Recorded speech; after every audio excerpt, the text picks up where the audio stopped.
Well, hi David, welcome to Brian Belanger's house and my radio collection. I'll be happy to show you around.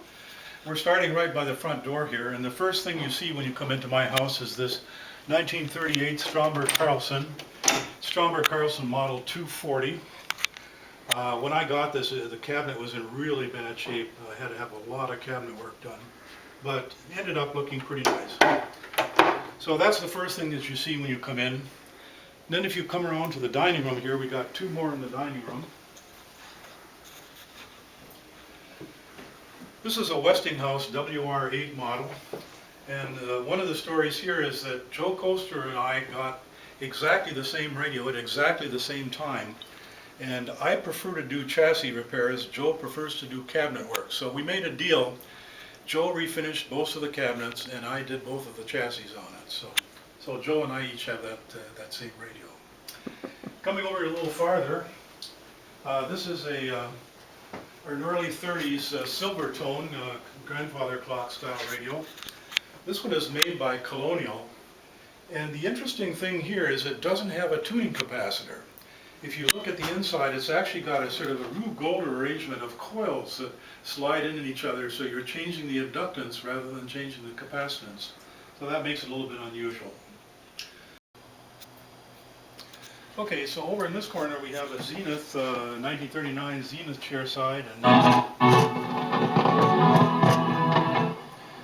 so that's another chairside. I tend to like the chairside radios. And this is an unusual radio. This is a Glory Tone, a small miniature Glory Tone console. On top of the fireplace, you have the Spartan 557. Now that's not the original finish. The original black finish had that sort of a silver mottled look to it, and the previous owner had painted black paint over that, so that's a little unfortunate, but still a very nice looking radio. And then David will swing around this way and show a couple more over here. This is I believe that's a 106 Emerson with the curved sides. Very interesting, nice cabinet. And a Grinnell, early 30s Grinnell. Nice compact unit. And this is a design that I find very pleasing. It's a Crosley Model 179. It's a cabinet that was in pretty bad shape when I got it, but had a friend do some refinishing work on it. And these aluminum colored strips are actually wood. They're not metal. They look sort of like metal, but they're actually just wood that's painted with sort of an aluminum type paint.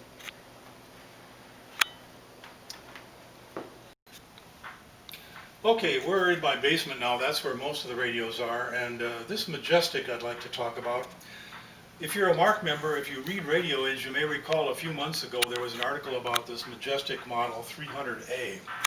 It's a rather complicated radio, and thankfully Ed Line was able to help me figure out how to get it working properly. It has a couple of unusual fixtures. It has these stained glass windows, so when the pilot light comes on, you see the two little stained glass windows that light up.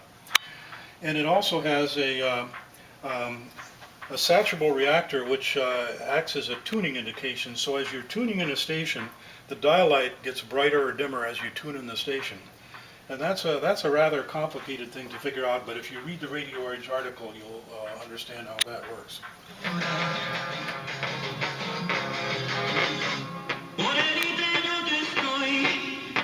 Show us how the tuning works.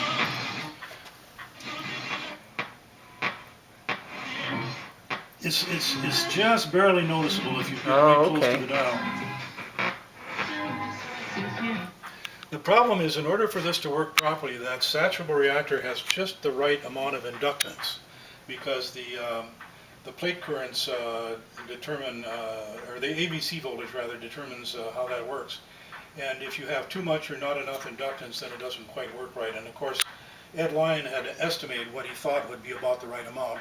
And the effect is there, but it's not as dramatic as it would be if you had an actual replacement part for the defective saturable reactor. So as you can see, I have a mixture of a lot of different things here. Most of my radios are 1930s stuff. I have a few from the 20s and a few from the 40s and 50s, but the 1930s is my favorite period. I'm particularly fond of Emerson's. You'll see there are quite a few Emerson radios here among the collection items.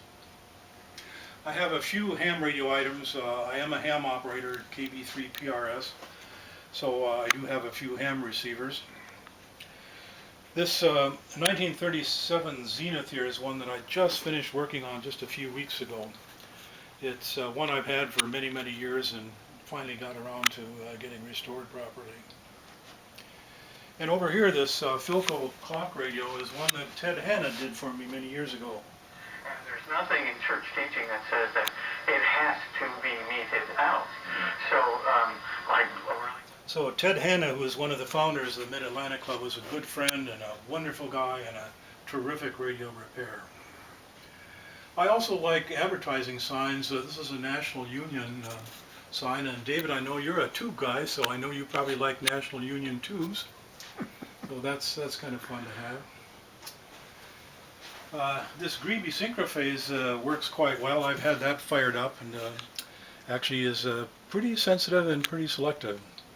Pretty good sounding 1920s radio. Tell us about this one, Brian.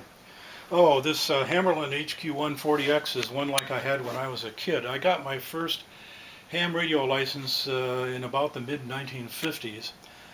And after saving up all my money from an after-school job, I managed to purchase a second-hand HQ140X, which I really enjoyed, but when I got to college I needed some money, so I sold the radio. And then about maybe 20 years ago, 30 years ago, I happened to see one at a ham fest in good condition, so now I have another one. And I have to talk about this radio. This Federal 61 is an interesting radio. It's an early 20s radio, and it has probably more knobs than just about any other radio ever made. I think, if I remember correctly, I think each tube has its own filament rheostat, so it's kind of overkill when it comes to excessive controls, but certainly makes an interesting piece. And the story here is that when I first started collecting radios, I had decided that someday I wanted to get a Federal 61. Well, that was just about the time that my wife Diane and I were having our 25th wedding anniversary. And so Diane said, well, I would be happy to buy you a Federal 61, but I don't know where to get one. So why don't you start looking for one, and when you find one, go ahead and get it, and that'll be your anniversary present. So I bought her a very nice ring that she'd always wanted. And it just happened that right about that time, Joe Coaster and several of us were making a trip to the Antique Radio Meet in Indiana. And sure enough, here was a nice Federal 61 for sale, so I got it and brought it home, and that was my 25th wedding anniversary present. So that's one that I certainly will always have to keep. So over here I have an Emerson. I have a couple of these advertising signs. I like advertising stuff too, and of course Emerson is one of my favorites, so have that one up on the wall. A nice diamond-shaped loop antenna. This is a early 30s Feta radio, and what's interesting about this, it was of course before they had magic eye tubes, so this radio has what they call the tune-a-light, which is like a little neon tube here, tuning aid, and as you tune in the station, the little lighted part of the neon column goes up or down in the neon column to show you that you're tuning in the radio.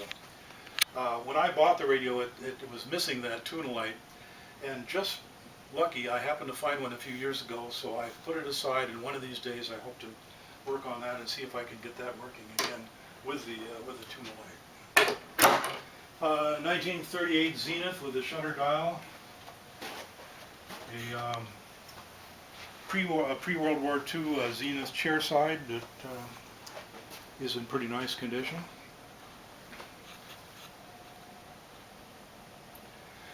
And this General Electric set over here is the one that I listen to when I'm working at my desk here in the basement.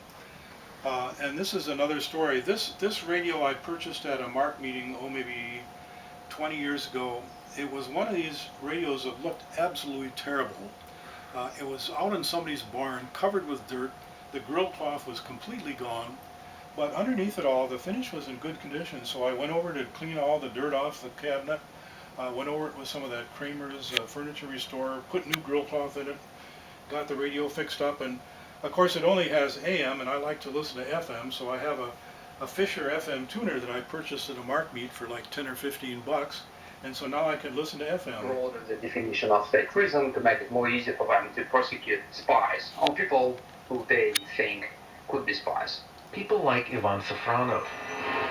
So the nice thing is if you have one of these old radios with a phono jack, all you need to do is get yourself a cheap FM tuner at one of our meets, put the tuner on top of it, plug it in the phono jack, and now you've got FM coming through your nice old console.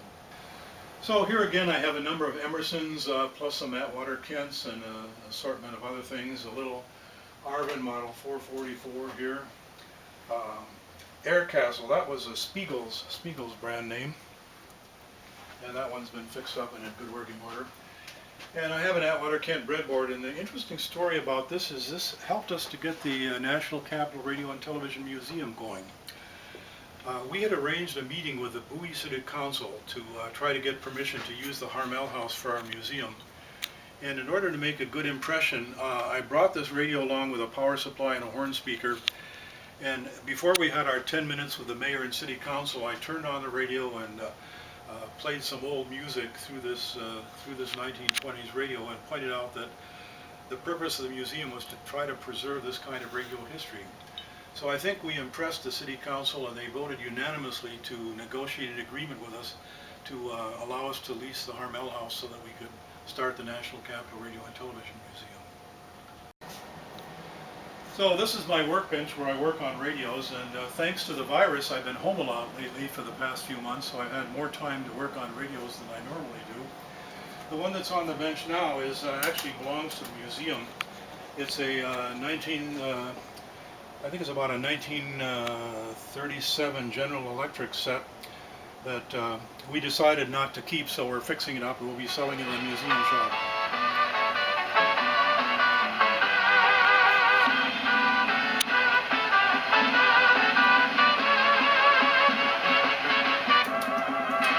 So I have a little bit more work to do on that, and we'll put it back together again and be able to sell it in the museum shop. So I do enjoy working on radios here.